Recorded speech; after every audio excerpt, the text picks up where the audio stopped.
ಶ್ರೀಗುರುಭ್ಯೋ ನಮಃ. ಹರಿ ಓಂ. ಕಾಂತಾಯ ಕಲ್ಯಾಣಗುಣೀಕಧಾಮ್ನೆ ನವದ್ಯೋನಾಥ ಪ್ರತಿಮಪ್ರಭಾಯ ನಾರಾಯಣಾಯ ಕಿಲಕಾರಣಾಯ ಶ್ರೀಪ್ರಾಣನಾಥಾಯ ನಮಸ್ಕರೋಮಿ. ತಪಸ್ವಾಧ್ಯಾಯ ಶುಶ್ರೂಷಾ ಕೃಷ್ಣಪೂಜಾರತಂ ಮುನಿಂ ವಿಶ್ವೇಶಮಿಷ್ಟದಂ ವಂದೇ ಪರಿವ್ರಾಟ್ ಚಕ್ರವರ್ತಿನಂ. ಯುಗಪದ್ರಚಯೇನ್ನೇನಾಂ ಕದಾಚಿತ್ ಸ ನಿರಂತರಂ ಚತುರಶ್ಚತುರಶಿಷ್ಯಾನ್ ಲೀಲಯಾ ಲೇಖಯತ್ ಖಲು. ಆಚಾರ್ಯರು ಅನುವ್ಯಾಖ್ಯಾನ ಪರಮ ಸುಂದರವಾದ ಕೃತಿ.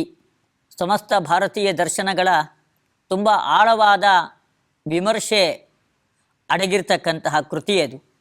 ಪಂಡಿತಾಚಾರ್ಯರು ಅದನ್ನು ಹೇಳಬೇಕಾದ್ರೆ ಅನುವ್ಯಾಖ್ಯಾಂ ಸತಾಂ ಸುಧಾಂ, ಅದನ್ನು ಸುಧಾ ಅಂತ ಕರೆದಿದ್ದಾರೆ. ಅಮೃತದಂತೆ ಇದೆಯಂತೆ ಅದು ಅನುವ್ಯಾಖ್ಯಾನ. ಅದು ಅಷ್ಟ ಆನಂದವನ್ನು ನೀಡುತ್ತೆ. ತತ್ವಜ್ಞಾನವನ್ನು ಅಪೇಕ್ಷಿಸ್ತಕ್ಕಂಥವ್ರಿಗೆ ಬಹಳ ಆನಂದವನ್ನು ನೀಡುತ್ತೆ. ಆದ್ದರಿಂದ ಅದನ್ನು ಸುಧಾ ಎಂಬುದಾಗಿ ಅದನ್ನು ಕರೆದಿದ್ದಾರೆ.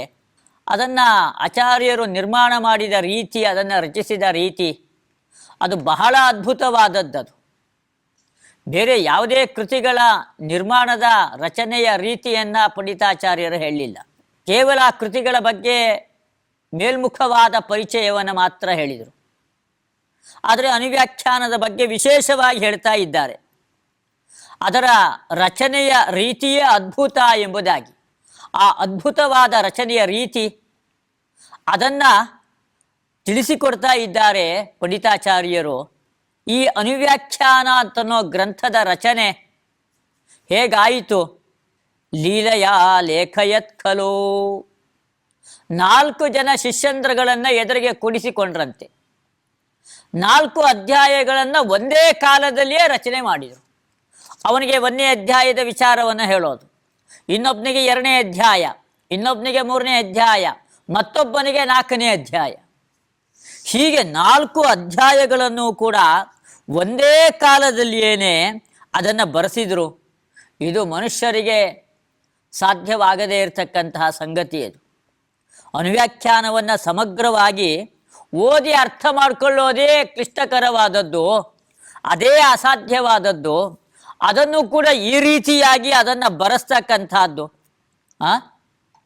ಮತ್ತೆ ಅದನ್ನು ಬರೆಸಬೇಕಾದ್ರೆ ಹೇಳ್ತಾರೆ ನಿರಂತರಂ ಅಂತ ಹೇಳ್ತಾರೆ. ಮಧ್ಯದಲ್ಲಿ ಕಾಲವಿಚ್ಛೇದ ಇಲ್ಲ, ತಡೆ ಇಲ್ಲ, ಎಡಬಿಡದೆ ಅದನ್ನು ಬರೆಸ್ತಾ ಇದ್ರಂತೆ ನಿರಂತರವಾಗಿ, ಅಂತರ ಇಲ್ಲದೇನೆ. ಅವನಿಗೊಂದು ಶ್ಲೋಕ ಹೇಳು, ಇವನಿಗೊಂದು ಶ್ಲೋಕ ಹೇಳು, ಮತ್ತೊಬ್ಬರಿಗೊಂದು ಶ್ಲೋಕ ಹೇಳು, ಹೀಗೆ ಅನಾಯಾಸವಾಗಿ, ಆಯಾಸ ಇಲ್ಲದೇನೆ ಲೀಲಯ ಆಚಾರ್ಯರು ಅನುವ್ಯಾಖ್ಯಾನವನ್ನು 4 ಜನ ಶಿಷ್ಯಂದ್ರಗಳಿಗೆ ಅದನ್ನು ಹೇಳ್ತಾ ಇದ್ದರು. ಶಿಷ್ಯಂದ್ರಗಳು ಬರಿತಾ ಇದ್ದರು.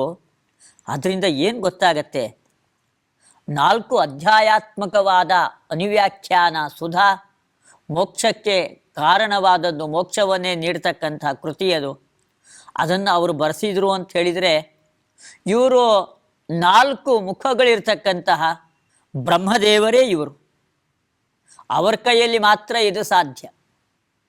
ಚತುರ್ಮುಖ, 4 ಮುಖಗಳಿದೆ. ಹಾಗೆ ಇವ್ರಿಗೂ ಕೂಡ 4 ಮುಖಗಳಿದೆ. ಬ್ರಹ್ಮದೇವರ ಪದವಿಯನ್ನು ಅಲಂಕರಿಸ್ತಕ್ಕಂಥವ್ರ ಆಚಾರ್ಯರು ಮುಂದೆ. ಆದ್ದರಿಂದ ಅದರೊಳಗೆ ಏನೂ ಕೂಡ ಸಂಶಯ ಪಡಬೇಕಾಗಿಲ್ಲ. ಯುಕ್ತಾಯ ಯುಕ್ತಿಮಾಲಾಯ ಪ್ರೋಕ್ತಾಯ ತತ್ರ ಚಾತ್ಮನಾ ವ್ಯಕ್ತಂ ಚಕ್ರೇ ವಿವರಣಂ ಕವೀಂದ್ರೈರೇಷ ದುಷ್ಕರಂ. ಆಚಾರ್ಯರ ಮತ್ತೊಂದು ಕೃತಿ ನ್ಯಾಯ ವಿವರಣ ಎಂಬುದಾಗಿ ಅದನ್ನು ಕರೀತಾರೆ.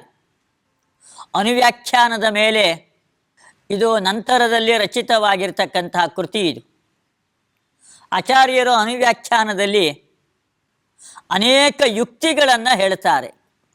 ಆ ಯುಕ್ತಿಗಳ ವಿವರಣೆ ಅದು ಪಂಡಿತರಿಗೆ ಆಗೋದಿಲ್ಲಂಥದ್ದು. ಕವೀಂದ್ರೈಹಿ ಏಷಃ ದುಷ್ಕರಂ ಅಂತ ಹೇಳ್ತಾರೆ. ಎಂಥ ಶ್ರೇಷ್ಠನಾದ ವಿದ್ವಾಂಸ ಆಗಿದ್ದರೂ ಕೂಡ ಅವನಿಗೆ ಅದರ ಸ್ಪಷ್ಟೀಕರಣವನ್ನು ಮಾಡಲಿಕ್ಕಾಗೋದಿಲ್ಲ. ಅಷ್ಟು ಕಷ್ಟಕರವಾಗಿದೆ ಅಲ್ಲಿ ಹೇಳಿರ್ತಕ್ಕಂಥ ಯುಕ್ತಿಗಳು. ಒಂದಲ್ಲ ಎರಡಲ್ಲ ಯುಕ್ತಿಗಳು ನೂರಾರು ಸಾವಿರಾರು ಯುಕ್ತಿಗಳು, ಯುಕ್ತಿಯ ಮಾಲೆ ಅಂತ ಹೇಳ್ತಾರೆ. ಯುಕ್ತಿಗಳ ದೊಡ್ಡ ಗುಂಪು, ಸಮೂಹ. ಅದನ್ನು ಆಚಾರ್ಯರು ತಾವೇ ಅದರ ವಿವರಣೆಯನ್ನು ಮಾಡಿದರಂತೆ. ಅದನ್ನೇ ನ್ಯಾಯ ವಿವರಣ ಅಂತ ಕರೀತಾರೆ. ನ್ಯಾಯ ಅಂದರೂ ಯುಕ್ತಿಗಳು, ಆ ಯುಕ್ತಿಗಳ ವಿವರಣೆ ಅದನ್ನು ಆಚಾರ್ಯರು ತಾವೇ ಅದನ್ನು ಮಾಡಿದರು. ಹೀಗೆ ನ್ಯಾಯ ವಿವರಣ ಎಂಬುದಾಗಿ ಕೃತಿ. ಆಚಾರ್ಯರು ಬ್ರಹ್ಮಸೂತ್ರಗಳ ಮೇಲೆ ಸೂತ್ರ ಭಾಷ್ಯವನ್ನು ಬರೆದರು. ಆಮೇಲೆ ಅಣುಭಾಷ್ಯ, ಅನುವ್ಯಾಖ್ಯಾನ, ನ್ಯಾಯ ವಿವರಣ, ಹೀಗೆ 4 ಕೃತಿಗಳನ್ನು ಆಚಾರ್ಯರು ಸೂತ್ರ ಪ್ರಸ್ಥಾನದ ಮೇಲೆ ತಾವು ರಚನೆ ಮಾಡಿದ್ದು. ಪ್ರಾಯ ದಾರ್ಶನಿಕ ಪ್ರಪಂಚದಲ್ಲಿ ಒಂದೇ ಪ್ರಸ್ಥಾನದ ಬಗ್ಗೆ ಇಷ್ಟೊಂದು ಕೃತಿಗಳನ್ನು ನಾವು ಕಾಣೋದು ತುಂಬ ಅಪರೂಪ. ಅದು ಇಲ್ಲೇ ಇಲ್ಲ ಅಂತ ಹೇಳ್ಬಹುದು. ಅದು ಆದರೆ ಆಚಾರ್ಯರು ಮಾತ್ರ ಕೇವಲ ಸೂತ್ರ ಪ್ರಸ್ಥಾನದ ಮೇಲೆ 4 ಕೃತಿಗಳನ್ನು ಆಚಾರ್ಯರು ರಚನೆ ಮಾಡಿದ್ದಾರೆ. 4 ಕೃತಿಗಳು ಕೂಡ ತುಂಬ ಅದ್ಭುತವಾಗಿರ್ತಕ್ಕಂತಹ ಕೃತಿಗಳು. ಹೀಗೆ ಪಂಡಿತಾಚಾರ್ಯರು ಇಲ್ಲಿವರೆಗೂ ಕೂಡ ಆಚಾರ್ಯರ ಅನೇಕ ಕೃತಿಗಳ ಪರಿಚಯವನ್ನು ರಚನೆ ಮಾಡಿಕೊಟ್ರು.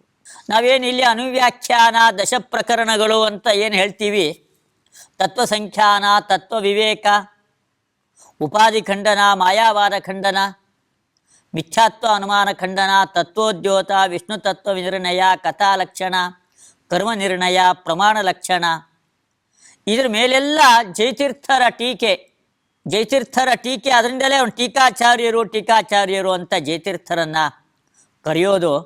ಹೀಗೆ ಆಚಾರ್ಯರು ರಚನೆ ಮಾಡಿರ್ತಕ್ಕಂತಹ ಕೃತಿಗಳ ಭಾವವನ್ನು ತಿಳಿಸಿಕೊಡ್ತಕ್ಕಂತಹ ಕೃತಿಯಗಳು, ಟೀಕೆಗಳು. ಜಯತೀರ್ಥರು ಬರೆದಿರ್ತಕ್ಕಂಥ ಟೀಕೆ, ಅನುವ್ಯಾಖ್ಯಾನದ ಮೇಲೆ ಬರೆದಿರ್ತಕ್ಕಂಥ ಟೀಕೆ ಬಹಳ ಪ್ರಸಿದ್ಧವಾದದ್ದು. ಅದನ್ನು ವಿಷಮಪದ ವಾಕ್ಯಾರ್ಥ ವಿವೃತಿ, ಶ್ರೀಮನ್ ನ್ಯಾಯಸುಧಾ ಎಂಬುದಾಗಿ ಅದನ್ನು ಕರೀತಾರೆ. ಹೀಗೆ ಆಚಾರ್ಯರು ಬರೆದಿರ್ತಕ್ಕಂಥ ಕೃತಿಗಳು, ಪ್ರಕರಣ ಗ್ರಂಥಗಳು 10 ಉಪನಿಷತ್ತುಗಳ ಮೇಲೆ ಭಾಷ್ಯ, ಋಗ್ವೇದದ ಸಮಗ್ರ ಪರಿಚಯಾತ್ಮಕವಾಗಿರ್ತಕ್ಕಂತಹ ಭಾಷ್ಯ, ಕೆಲವೇ ಸೂಕ್ತಗಳಿಗೆ ಅರ್ಥ ಬರೆದರೂ ಕೂಡ ಅದೊಂದು ದಿಕ್ಪ್ರದರ್ಶನ, ಉಳಿದ ಮಂತ್ರಗಳಿಗೆ ಯಾವ ರೀತಿಯಾಗಿ ಅರ್ಥವನ್ನು ನಾವು ಮಾಡಿಕೊಳ್ಬಹುದು ಎಂಬುದಾಗಿ. ಹೀಗೆ ಋಗ್ಭಾಷ್ಯವನ್ನು ರಚನೆ ಮಾಡಿದರು. ಹೀಗೆ ಸೂತ್ರ ಪ್ರಸ್ಥಾನದ ಮೇಲೆ ಹಲವಾರು ಕೃತಿಗಳು, ಉಪನಿಷತ್ ಪ್ರಸ್ಥಾನದ ಮೇಲೆ ಕೃತಿಗಳು, ವೇದಗಳ ಮೇಲೆ ಭಾಷ್ಯ, ಗೀತೆಯ ಮೇಲೆ 2, ಗೀತಾ ಭಾಷ್ಯ, ಗೀತಾ ತಾತ್ಪರ್ಯ ಎಂಬುದಾಗಿ. ನಮ್ಮ ಆಚಾರ ಪರಿಶುದ್ಧವಾಗಿರಬೇಕು. ಆಚಾರದ ಪರಿಚಯವನ್ನು ಮಾಡಿಕೊಳ್ಳಿಕ್ಕೋಸ್ಕರವಾಗಿಯೇ ಸದಾಚಾರ ಸ್ಮೃತಿಯನ್ನು ರಚನೆ ಮಾಡಿದರು. ಕೃಷ್ಣಾಮೃತ ಮಹಾರ್ಣವವನ್ನು ರಚನೆ ಮಾಡಿದರು. ಜಯಂತಿ ನಿರ್ಣಯ ಅದನ್ನು ರಚನೆ ಮಾಡಿದರು. ನಮ್ಮ ಜಪ, ತಪಸ್ಸು, ಮಂತ್ರಗಳು ಅದೆಲ್ಲ ಜೀವನದಲ್ಲಿ ಮಾಡಲೇಬೇಕಾಗಿರ್ತಕ್ಕಂಥದ್ದು ಪ್ರತಿನಿತ್ಯ. ಅದರ ಪರಿಚಯಕ್ಕೋಸ್ಕರವಾಗಿ ತಂತ್ರಸಾರ ಸಂಗ್ರಹವನ್ನು ರಚನೆ ಮಾಡಿದರು. ದ್ವಾದಶ ಸ್ತೋತ್ರ, ನಖಸ್ತುತಿ ಇವೆಲ್ಲ ಭಗವಂತನ ಗುಣಗಾನವನ್ನು ಮಾಡ್ತಕ್ಕಂಥ ಸ್ತೋತ್ರ ರೂಪವಾಗಿರ್ತಕ್ಕಂತಹ ಗ್ರಂಥಗಳು. ಕಂದುಕ ಸ್ತುತಿ ಇವುಗಳನ್ನು ರಚನೆ ಮಾಡಿದರು. ನ್ಯಾಸ ಪದ್ಧತಿ, ತಿಥಿ ನಿರ್ಣಯ, ಸಂಗೀತ ಶಾಸ್ತ್ರದ ಮೇಲೂ ಕೂಡ ಆಚಾರ್ಯರು ಗ್ರಂಥವನ್ನು ರಚನೆ ಮಾಡಿದರು. ಆಡು ಮುಟ್ಟದ ಸೊಪ್ಪಿಲ್ಲ ಅಂತ ಹೇಳ್ತೀವಲ್ಲ, ಆಚಾರ್ಯರು ಕೈ ಹಾಕದೇ ಇರತಕ್ಕಂತಹ ವಾಂಗ್ಮಯ ಜಗತ್ತೇ ಇಲ್ಲ. ಯಮಕ ಭಾರತ ಒಳ್ಳೆ ಕಾವ್ಯವನ್ನು ರಚನೆ ಮಾಡಿದರು. ಇತಿಹಾಸ ಪುರಾಣಗಳ ಮೇಲೆ ಮಹಾಭಾರತ ತಾತ್ಪರ್ಯ ನಿರ್ಣಯ, ಭಾಗವತ ತಾತ್ಪರ್ಯ ನಿರ್ಣಯ ಅದನ್ನು ರಚನೆ ಮಾಡಿದರು. ಹೀಗೆ ಆಚಾರ್ಯರ ಗ್ರಂಥಗಳು ಅದು ಸರ್ವತೋಮುಖವಾಗಿರ್ತಕ್ಕಂತಹ ಗ್ರಂಥಗಳು. ಹೀಗೆ ಗ್ರಂಥಗಳ ಪರಿಚಯವನ್ನು ಮಾಡಿಕೊಟ್ಟು ಪಂಡಿತಾಚಾರ್ಯರ ಮುಂದೆ ವಿಷ್ಣು ತೀರ್ಥರು ಎಂಬುದಾಗಿ, ಆಚಾರ್ಯರ ಪೂರ್ವಾಶ್ರಮದ ಸಹೋದರರು, ಅವರು ಎಂಥ ತಪಸ್ವಿಗಳಾಗಿದ್ದರು ಅನ್ನೋದನ್ನು, ಅವರ ವ್ಯಕ್ತಿತ್ವದ ಚಿತ್ರಣವನ್ನು ಹಲವಾರು ಶ್ಲೋಕಗಳಲ್ಲಿ ಮಾಡ್ತಾರೆ.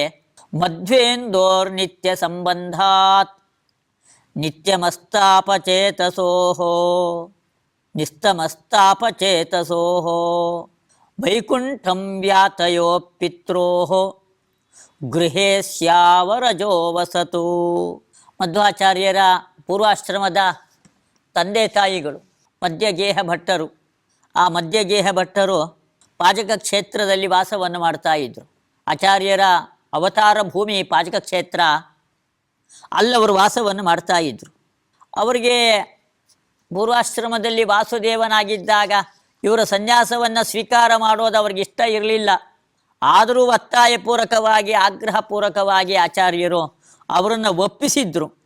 ಅವ್ರಿಗೆ ಆಮೇಲೆ ಬಹಳ ಸಂತೋಷ ಆಗಿತ್ತು. ಆಚಾರ್ಯರಿಂದಲೇ ಒಳ್ಳೆ ತತ್ವಜ್ಞಾನವನ್ನು ಆ ದಂಪತಿಗಳು ಪಡೆದುಕೊಂಡಿದ್ರು. ನಿಸ್ತಮಸ್ತಾಪ ಚೇತಸೋಹೋ ಅಂತ ಹೇಳ್ತಾರೆ. ಅವರ ಅಜ್ಞಾನ ನಾಶವಾಗಿತ್ತಂತೆ. ಅಂಥ ತತ್ವಜ್ಞಾನವನ್ನು ಆಚಾರ್ಯರು ತಂದೆ ತಾಯಿಗಳಿಗೆ ಕರುಣಿಸಿದ್ರು. ಅವತ್ತು ಕಪಿಲ ರೂಪಿಯಾದ ಪರಮಾತ್ಮ ತಾಯಿಗೆ ತತ್ವಜ್ಞಾನದ ಉಪದೇಶವನ್ನು ಕೊಟ್ಟ. ವೇದವ್ಯಾಸ ರೂಪಿಯಾದ ಪರಮಾತ್ಮ ತಾನು ಸತ್ಯವತಿಯನ್ನು ತನ್ನ ಆಶ್ರಮಕ್ಕೆ ಕರ್ಕೊಂಡು ಹೋಗಿ ತತ್ವಜ್ಞಾನವನ್ನು ನೀಡಿದ. ದೇವಹೂತಿ, ಸತ್ಯವತಿ ಎಲ್ಲರೂ ಕೂಡ ಒಳ್ಳೆ ಸದಾಚಾರ ಸಜ್ಜನಿಕೆಯ ಮಾರ್ಗದಲ್ಲಿ ಹೋಗಿ ಆ ಭಗವಂತನನ್ನು ಹೊಂದಿದ್ರು ಅವರೆಲ್ಲರೂ ಕೂಡ. ಹಾಗೆ ಆಚಾರ್ಯರ ಪೂರ್ವಾಶ್ರಮದ ತಂದೆ ತಾಯಿಗಳು ಕೂಡ ಅಜ್ಞಾನವನ್ನು ಕಳೆದುಕೊಂಡ್ರಂತೆ. ಹೇಗೆ? ನಿರಂತರವಾಗಿ ಆಚಾರ್ಯರ ಸಂಬಂಧ ನಿತ್ಯ ಸಂಬಂಧಾತ್ ಅಂತ ಹೇಳ್ತಾರೆ. ಮಧ್ವೇಂದೋಹ ನಿತ್ಯ ಸಂಬಂಧಾತ್. ಚಂದ್ರ ಯಾವಾಗಲೂ ಇದ್ದರೆ ಅಲ್ಲಿ ಕತ್ತಲೆಯೇ ಇಲ್ಲ, ಬೆಳದಿಂಗಳು. ಹಾಗೆ ಆಚಾರ್ಯರು ಎಂಬತಕ್ಕಂತಹ ಚಂದ್ರ, ಆ ಚಂದ್ರನ ನಿತ್ಯ ಸಂಬಂಧ. ಪ್ರತಿನಿತ್ಯವೂ ಕೂಡ ಆಚಾರ್ಯರ ಬಾಯಿಂದ ತತ್ವಜ್ಞಾನ ಎಂಬತಕ್ಕಂಥ ಅಮೃತವನ್ನು ಅವರು ಪಾನ ಮಾಡ್ತಾ ಇದ್ದಾರೆ. ಅದರಿಂದಾಗಿ ನಿಸ್ತಮಸ್ತಾಪ ಚೇತಸೋಹೋ, ಅವರ ತಾಪ ಎಲ್ಲ ಹೊರಟೋಗಿದೆಯಂತೆ. ಸಂಸಾರದಲ್ಲಿ ಪ್ರತಿಯೊಬ್ಬರಿಗೂ ಕೂಡ ಅನೇಕ ವಿಧವಾದ ಸಂತಾಪಗಳಿರತ್ತೆ, ದುಃಖಗಳಿರತ್ತೆ. ಆಚಾರ್ಯರು ಎರಡನ್ನೂ ಕೂಡ ದೂರ ಮಾಡಿದರು. ಯಾವುದನ್ನ? ಒಂದು ತಂದೆ ತಾಯಿಯರ ಅಜ್ಞಾನವನ್ನು ದೂರ ಮಾಡಿದರು. ಹಾಗೆ ತಂದೆ ತಾಯಿಯರಿಗಿರ್ತಕ್ಕಂಥ ಸಾಂಸಾರಿಕ ತಾಪಗಳು, ಆಧ್ಯಾತ್ಮಿಕ ಅಧಿಭೌತಿಕವಾದ ತಾಪಗಳು, ಆ ತಾಪವನ್ನು ಕೂಡ ದೂರ ಮಾಡಿದರಂತೆ. ಅಂಥ ಶಕ್ತಿ ಆಚಾರ್ಯರಿಗೆ ಇದೆ. ಹೀಗೆ ತಂದೆ ತಾಯಿಗಳು ಚಂದ್ರನ ಸಂಬಂಧ, ಆಚಾರ್ಯರು ಎಂಬ ಚಂದ್ರನ ಸಂಬಂಧವನ್ನು ನಿತ್ಯದಲ್ಲೂ ಕೂಡ ಅವರು ಪಡ್ಕೊಂಡಿದ್ರು. ಹೀಗೆ ತತ್ವಜ್ಞಾನವನ್ನು ಸಂಪಾದನೆ ಮಾಡಿದ ಅವರು ವೈಕುಂಠಂ ಯಾತಯೋಹೋ, ಆಚಾರ್ಯರ ಅನುಗ್ರಹ ಅಂತೇಳಿರ ಅಂಥದ್ದು. ಆಚಾರ್ಯರ ಅನುಗ್ರಹ ಆಗದೆ ವೈಕುಂಠವನ್ನು ಮೋಕ್ಷವನ್ನು ಹೊಂದಲಿಕ್ಕೆ ಸಾಧ್ಯ ಇಲ್ಲ. ಅವರ ಅನುಗ್ರಹ ಬೇಕೇ ಬೇಕು. ಆ ತಂದೆ ತಾಯಿಯರಿಗೆ ಅಂಥ ಒಂದು ಅನುಗ್ರಹವನ್ನು ಮಾಡಿದ್ದಾರೆ, ತತ್ವಜ್ಞಾನದ ಅಮೃತವನ್ನೇ ಉಣಿಸಿದ್ದಾರೆ. ಆ ತಂದೆ ತಾಯಿ ಇಬ್ಬರೂ ಕೂಡ ದೇಹ ಪರಿತ್ಯಾಗವನ್ನು ಮಾಡಿದರು. ದೇಹ ಪರಿತ್ಯಾಗವನ್ನು ಮಾಡಿ ಉತ್ತಮವಾದ ಲೋಕವನ್ನು, ಸದ್ಗತಿಯನ್ನು ಆ ತಂದೆ ತಾಯಿ ಇಬ್ಬರೂ ಕೂಡ ಹೊಂದಿದ್ದಾರೆ. ಅವಾಗ ಮನೆಯಲ್ಲಿ ಹಿರಿಯರಾದವರು ಅಂತ ಇಲ್ಲ. ಇಷ್ಟು ದಿವಸ ತಂದೆ ತಾಯಿ ಇದ್ದರೂ ಇವಾಗ ಇಲ್ಲ. ಆಚಾರ್ಯರ ಪೂರ್ವಾಶ್ರಮದ ತಮ್ಮ ಅವನು ಮಾತ್ರ ಮನೆಯಲ್ಲಿದ್ದಾನೆ. ಮಧ್ಯಗೇಹ ಭಟ್ಟ ದಂಪತಿಗಳಿಗೆ ಮಕ್ಕಳಿರಲಿಲ್ಲ. ಆಮೇಲೆ ಅನಂತಾಶ್ರಮದ ಅನಂತಾಸನ ಸೇವೆಯಿಂದಾಗಿ ಅನಂತೇಶ್ವರ ದೇವರು ಅವರ ಕುಲದೇವರು ಸೇವೆಯಿಂದಾಗಿ ಆಚಾರ್ಯರ ಅವತಾರ ಆಗಿದ್ದು ವಾಸುದೇವನ ಅವತಾರ. ವಾಸುದೇವ ಸನ್ಯಾಸವನ್ನು ಸ್ವೀಕಾರ ಮಾಡಲಿಕ್ಕೆ ಹೊರಟಾಗ ನಮ್ಗೆ ಯಾರೂ ನೋಡ್ಕೊಳ್ಳೋರಿಲ್ಲ ಅಂತ ಆದಾಗ ವಾಸುದೇವನೇ ಕರುಣೆಯನ್ನು ಮಾಡಿ ಮತ್ತೊಬ್ಬ ಮಗ ಹುಟ್ಟುವಂತೆ ಅನುಗ್ರಹವನ್ನು ತಾನು ಮಾಡಿದ್ದ.